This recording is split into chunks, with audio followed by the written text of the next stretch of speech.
पुण्यात मिसळ कुठे भारी मिळते प्रत्येकाची मतं वेगळी येतील, पण पुण्यात बर्गर कुठे भारी मिळतो बहुमताने कॅम्पातलं बर्गर किंग निवडून येत आहे. No competition. पण सध्या तुम्ही कॅम्पात बर्गर खायला गेलात तर बर्गर किंग बंद असल्याचं तुम्हाला दिसेल, कारण तुकाराम मुंढेंच्या एफडीएने कारवाई केली आहे. लायसन्स सस्पेंड करण्यात आलंय. तिथेही नो कॉम्पिटिशन. मुंबईमधलं के रुस्तम, पुण्यातलं बर्गर किंग, कराडचं डॉमिनोज पिझ्झा अशी बंद झालेल्या फूड आउटलेटची यादी वाचून दाखवता येऊ शकते. पण एखादा आउटलेट बंद झाल्याची बातमी आली की लोकांच्या कमेंट येतात, बरं झालं बरं झालं, स्वच्छताच नव्हती. मग कोणीतरी एक हिरो असा असतो जो कमेंट करतो, काही नाही, थोडेच दिवसात सुरू होईल. त्यामुळेच प्रश्न पडला, एफडीएच्या कारवाईनंतर हॉटेल, फूड आउटलेट कायमचं बंद होतं का?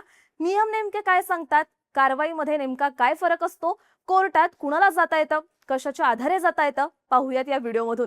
नमस्कार, मी रुचिता आणि तुम्ही पाहताय बोलभिडू. आता पुण्यातल्या बर्गर किंगवर कारवाई का झाली तर 14 ऑगस्टला एफडीएच्या पथकाने कॅम्पातल्या बर्गर किंगचं लायसन्स सस्पेंड केलं. त्यांचं हॉटेल सील केलं कारण तपासणीमध्ये अस्वच्छता आढळली. मुळात या हॉटेलमध्ये स्वच्छता नाही, अन्नाचा दर्जा नाही अशा तक्रारी एफडीए कडे करण्यात आल्या होत्या आणि त्यातूनच ही कारवाई झाली.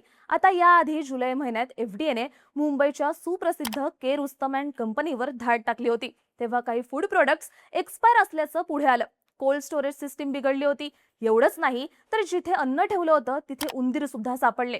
त्यानंतर एफडीएने के रुस्तमचं लायसन्स सस्पेंड केलं आणि त्यांचं आउटलेट सील करण्यात आलं. आता सिंपल विषय असा आहे की ही दोन्ही ठिकाणं अगदी प्रचंड फेमस आहेत. मग अशा जागा कायमच्या बंद झाल्या का? तर नाही. एफडीए स्वच्छता आणि इतर नियमांचं उल्लंघन केल्याबद्दल कारवाई करतं, पण या कारवाईमध्ये फरक सुद्धा असतो. एफडीए हॉटेलचं लायसन्स थेट रद्द करण्याआधी पहिल्यांदा इम्प्रूव्हमेंट नोटीस देतं. यात नेमकं काय चुकलंय, कोणता नियम मोडलाय, काय सुधारणा करावी लागेल, हे सगळं नोटीसमध्ये द्यावं लागतं. चूक सुधारण्यासाठी मुदत दिली जाते आणि त्यातही चूक सुधारली गेली नाही तर लायसन्स सस्पेंड केलं जाऊ शकतं. पण याआधी 14 दिवसांची मुदत दिली जाते. हॉटेल मालकाला आपली बाजू मांडण्याची संधी दिली जाते. लायसन्स नेमकं का रद्द केलंय याची कारणं सुद्धा हॉटेल मालकाला सांगावी लागतात.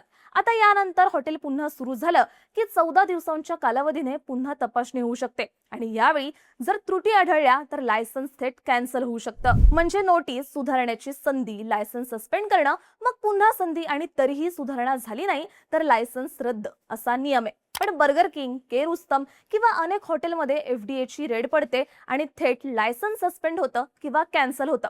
हा विषय काय तर रेग्युलेशन 2.1.8 मध्ये इमर्जन्सी रूटची तरतूद करण्यात आली आहे. जर कुठल्याही तपासणीत नागरिकांच्या आरोग्याला थेट धोका आढळला तर थेट कारवाई होते आणि लायसन्स रद्द किंवा सस्पेंड होतं.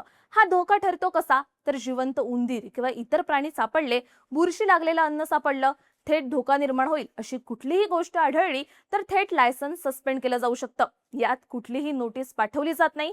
का बंद करत आहोत याचं कारण सांगावं लागत नाही. थेट बंदचा बोर्ड दिसतो त्या दिवशीपासून फूड ऑपरेशन्स थांबावे लागतात. पण हे सगळं कधीतरी फक्त इमर्जन्सी रूटमध्ये जेव्हा लोकांच्या आरोग्याला धोका आहे हे स्पष्ट होतं तेव्हाच. आता पुढचा प्रश्न, जर इमर्जन्सी रूटमध्ये कारवाई झाली असेल तर मग हॉटेल कायमचं बंद होतं का? तर अशा वेळी दोन मार्ग असतात. पहिला असतो पुन्हा तपासणी करा अशी मागणी करण्याचा. एफडीएने केलेली कारवाई योग्य आहे असं मानून ज्या ज्या चुका असू शकतात त्या सगळ्यात सुधारणा करायची. म्हणजे जर किडे आढळले असतील तर पेस्ट कंट्रोल करून घेणं, अस्वच्छतेचा प्रश्न सोडवणं, जुना फूड स्टॉक फेकून देणं, फूड स्टोरेज, कूलिंग सिस्टीम बदलणं, अशा अनेक गोष्टी करून एफडीए कडे पुन्हा तपासणी करण्यात यावी अशी मागणी करणं. तेव्हा एफडीएला कुठल्याही त्रुटी आढळल्या नाहीत, ज्या ज्या गोष्टींवर आक्षेप होते त्या सुधारल्या असतील तर सस्पेशन मागे घेतलं जाऊ शकतं.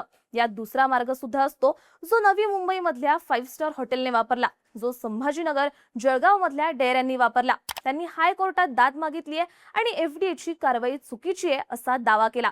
आता इमर्जन्सी रूट मधून कारवाई करताना कारवाई का करत आहोत याची कारणं हॉटेल मालकाला द्यावी लागण्याचा नियम नाही. पण कोर्टाने कारवाई करण्याची कारणं विचारली तेव्हा इमर्जन्सी रूट मधून कारवाई करावी अशी परिस्थिती नव्हती. थेट लोकांच्या आरोग्याला धोका निर्माण होत नव्हता. त्यामुळे ही कारवाई अयोग्य आहे असं म्हणत कोर्टाने एफडीएने केलेली कारवाई चुकीची ठरवली आणि लायसन्स पुन्हा कायम केले. पण अर्थात कारवाई चुकीची आहे हे कोर्टात सिद्ध झालं नाही तर मात्र विषय रीतसर अंगाशी येणार हे नक्की. थोडक्यात लायसन्स सस्पेंड करणं आणि लायसन्स रद्द करणं यात फरक आहे. के रुस्तम आणि बर्गर किंगचं लायसन्स सस्पेंड झालंय, रद्द नाही. लायसन्स सस्पेंड झालं असेल तर ती तात्पुरती कारवाई असते. जितक्या दिवसांसाठी लायसन्स सस्पेंड आहे त्या दिवसात हॉटेलमध्ये अन्न व्यवसाय चालवता येत नाही. ज्या गोष्टींमुळे किंवा त्रुटींमुळे लायसन्स सस्पेंड झालाय त्यामध्ये सुधारणा केली जाते आणि पुन्हा तपासणीनंतर लायसन्स रिन्यू होऊ शकतं. पण लायसन्स रद्द झालं असेल तर कोर्टात जाण्यासोबत पुन्हा लायसन्ससाठी अप्लाय करायला 3 महिने वाट पाहावी लागते. जर पुन्हा अप्लाय केलं तर पहिल्यांदा लायसन्स मिळवण्यासाठी जी प्रोसेस केली होती ती सगळी प्रोसेस करावी लागते, म्हणजेच खोळंबा होतो. आता या सगळ्याचा सार काय तर मुंढेंनी कारवाई केली म्हणजे हॉटेल कायमचं बंद असं नाही, तर कारवाई नेमकी काय आहे, ती कशासाठी आहे हे महत्वाचं असतं. यात लायसन्स पुन्हा मिळवण्याचा मार्ग असतो, पण आधी केलेल्या चुका टाळून म्हणजेच लोकांच्या जीवाला आरोग्याला धोका निर्माण होईल या गोष्टी बंद करून मुंढेंची कारवाई महत्त्वपूर्ण ठरते. ती यामुळेच कारण भले हॉटेल पुन्हा सुरू होत असेल तरी तिथे स्वच्छता पाळली जाते, सुधारणा केली जाते, कारण पुन्हा कारवाई होण्याची, लायसन्स रद्द होण्याची भीती असते. चिकन लॉलीपॉप, शॉर्मा, बिर्याणी यांचा मूळ रंग परत येणं, मेनू कार्ड मधून पनीरचे पदार्थ गायब होणं हे काही उगाच होत नाहीये. ज्यांच्यावर लायसन्स सस्पेंड होण्याची कारवाई होतीये ते हॉटेल्स कायमचे बंद होत नसले तरी कारवाई मोठी आहे हे नक्की. मुंढेंच्या या कारवाईबद्दल तुम्हाला काय वाटतं? तुमची मतं आणि प्रतिक्रिया आम्हाला कमेंट करून नक्की सांगा आणि बोल व्हिडिओच्या YouTube चॅनलला सबस्क्राईब करायला विसरू नका.